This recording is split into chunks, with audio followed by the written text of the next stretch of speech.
Hi everyone, this is going to be a quickie of a video where I'm going to discuss some pro tips on how to use authority, which I'm stealing from Daniel Mezick. Okay, I'll speak about 4 tips, and just remember they are tips, they're not principles or doctrine, so there's just something to try. Okay, first principle, first tip, signal that you have no authority.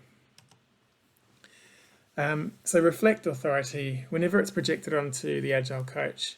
Of course, this will require 2 things. That existing authority will be willing to give decision-making authority to teams within bounds, and that the Agile Coach must reject the role of authority figure in the team. How to use this? Show or demonstrate, for example, you can show or demonstrate how to do Scrum, and then you can encourage the team to take over those organizational roles themselves. Okay, the next tip is position is signaling.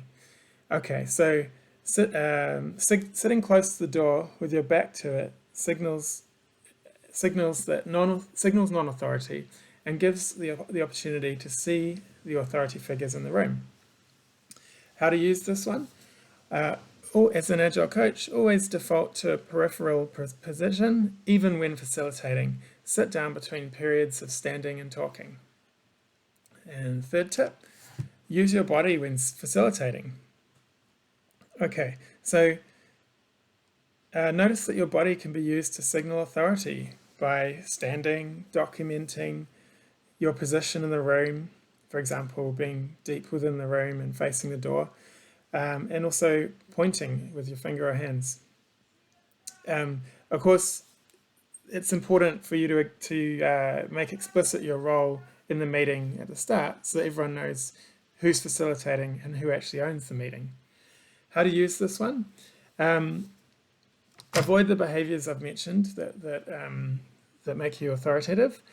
And you can also try positioning yourself behind and to the right of someone who has something important to say. Last one, number 4, invite facilitation. So encourage a culture of facilitation. This will ensure the teams can shape their own changes in future, especially after you, the Agile coach, are gone. How to use this?